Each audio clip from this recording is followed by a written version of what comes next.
Эми уран маселесине келе турган болсок, уран маселесинде калк айтса калп айтпайт дейт. Мына фактылар чыгып атпайбы? Мына өзү баарын бергенин, өзүнүн убагында жанакы лицензия берилген. Мына өткөндө Медеткан Шерипович айтты, даже Усвалиев аксакалдар берген эмес экен да. Акаев Бакиевдер берген эмес экен да. Мына көрдүңүзбү, мен ошон үчүн булардан өтүп кетти деп атпаймын. Бул акча дегенде бир көзү күйгөн, бир уят жоктук, намыс деген жок экен да, бул Атамбаевдачы. Уран бул каршы болушубуз керек. Бул туура эмес. Эмне үчүн дегенде, эң биринчи бул жаратылыш бизде. Жаратылышты сакташыбыз керек. Жаратылышсыз бир да мамлекет өнөсө албайт. Ол элдин жанагы жаратылышы бузулса, көп жаман оорулар пайда болот. Мисалы үчүн керек болсо, өнүккөн мамлекеттерде эч качан өзүнүн мамлекетинде уран эмес, кен байлыктарын казбайт керек болсо. Булар үчүнчү мамлекеттерден казып, сырьёлорду алып кетип, анан ошолорду иштетип атпайбы? Туурабы? Анан бир 30 миллион, 50 миллион деп экологиябызды талкалап албашыбыз керек. Мисалы үчүн, мен жаңылбасам, Ысык көлдө бир жылда ушу туризм менен көлдөн 500 миллион долларга чейин акча түшөт. Доллар 500 миллион долларга чейин. Бул только баягы башталышы болуп атат. Эмне деген биздин мамлекеттин казынасына, элдин керектүүсүнө ушу акчанын баары түшүп атпайбы? Биз наоборот бүгүнкү күндө ушу баарыбыз бирдикте көлдүн инфраструктурасын көтөрүшүбүз керек. Мисалы үчүн, кичинекей Хорватия, мына өзүңүздөр билесиздер, кичинекей мамлекет, Югославиянын 8 мамлекеттин бирөөсү. 3 айда кичинекей көлү менен, туризм менен 8 миллиард евро табат экен. А биз ушундай таза көлүбүз менен дүйнөдөгү биздин көл эң таза, мындай эс алаган мындай жагдай түзүлгөн бир 5 көлдүн бири болуш керек да. Ошон үчүн мен ойлойм, инвестиция деп уранга салбашыбыз керек да. Башка инвестициялык жолдорду, мисалы үчүн туризмди көтөрсөк, бул абдан бир жакшы көтөрүлөбүзгө деген, деңгээлге көтөрүлөбүз деген оюм да.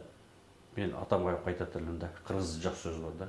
Эсиңиң барда этегиңди жап депчи. Биринчиден. Экинчиден, Атамбаев коррупция менен күрөш деп бул бүт элди кыргызстандыктарды алып келген да. Коррупция менен күрөшмөктүр, мен ачык айтайын, ошо революциядан кийин ички иштер министринин орун басары катары. Коррупциянын ана башынын атаманы бүгүнкү күндө Атамбаев болду. Бир да айткан сөзүнө турткан жок. Мына мен фактын айтып коеюн.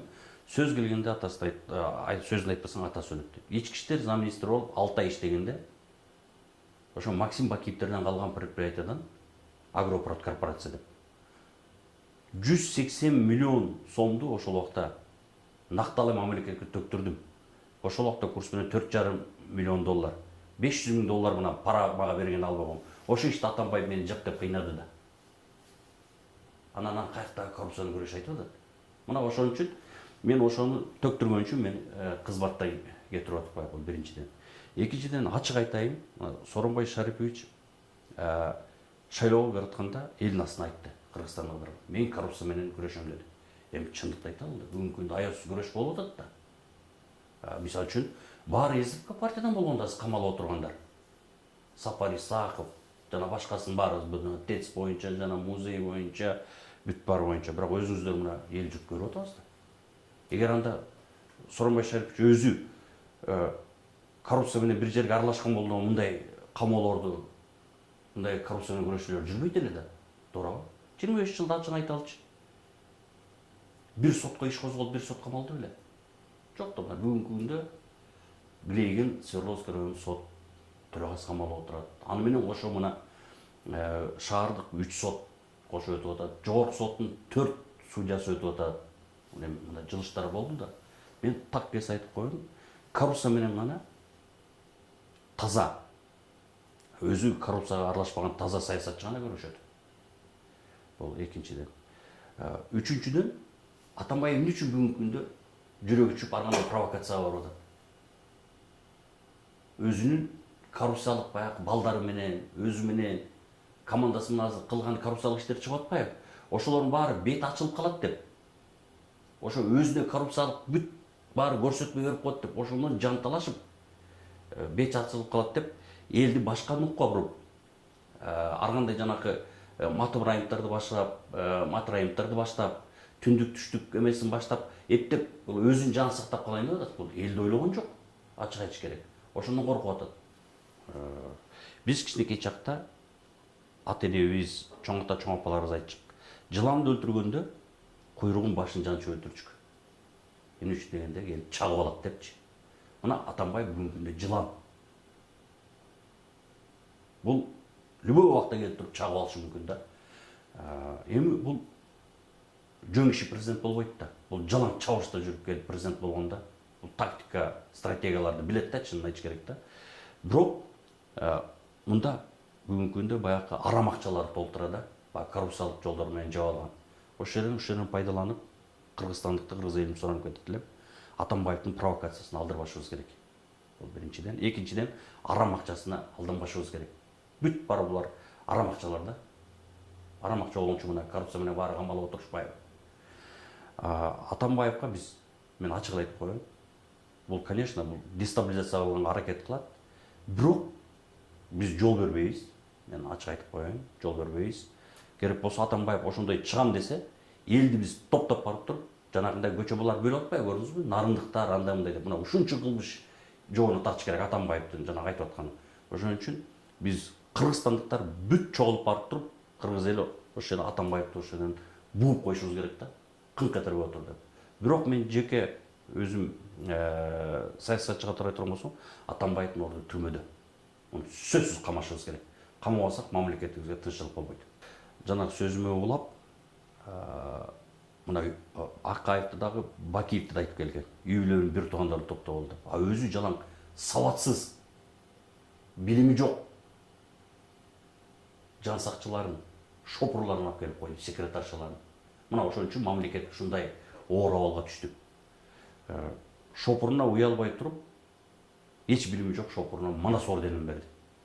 Кыргызстанда мен деген аталарыбыз, апаларыбыз, бир туугандарыбыз бар да, мамлекетке кызмат кылган. Бул биринчиси. Экинчиси, калк айтса калп айтпайт дейт. Мына интернеттерге чыгып атат. Анда күч түзүмдөрдү текшерип көрүш керек. Сегизбаевдин военный билет жок деп атат. Ошону апарып туруп председатель ГКМ кылып атат. Генерал чинди берип атат. Үчүнчү, Сүйүнбаев 25 жыл билими жок. Физкультурный институтта 25 жыл окуган, билими жок деп апарып туруп зам председатель ГКМ коюп генерал чинин берип атат. ГКМнын мыйзамдарында так жазылып турат. Аякта жанагы ошондой чоң кызматтарга барыш үчүн көп жанагы тепкичтер өтүш керек болчу. Биринчиден. Экинчиден, ген прокурор Индира Жолдубаевдагы прокуратуранын мыйзамын бузуп койду. Эмне үчүн дегенде, мен жаңылбасам, прокуратуранын генеральный прокурор болуш үчүн жок дегенде ушу бир 6-7 жылбы унутуп калдым, прокуратура системасына иштеп туруп анан болуш керек болчу да. Мына ошон үчүн бүгүнкү күндө ошондойлорду алып келип алып туруп, мына мамлекетти өлтүрүп, карызыбызды 4,5 миллиард долларга чыгарып, бүгүнкү күндө төрөлүп аткан балдарыбыздын үйдө баарыбыз ар бирибизге жок дегенде 711 доллардан мойнубуз кийлеп отурат. Ошон үчүн Атамбаевдин куйруктарынын баары азыркы кээ бир аз жана чоң кызматтарда иштеп аткандардын баары кээ бири токтотуш керек. Мына Сооронбай Шарипович туура саясат жүргүзүп атат. Мен ачык эле айтып коеюн, кыргызстандыктар, кыргыз элим Сооронбай Шариповичти Атамбаев командасы менен шайлаган жок. Кыргызстандыктар, кыргыз эли мына сиз биздер шайладык. Мына Сооронбай Шарипович Атамбаевдин командасын давай жөн тургула, саясатка киришпейли деп туруп, кыргыз элин кыргызстандыктар тандап кеткени бул Кыргызстандын бир чоң жеңиши деп мен эсептейм.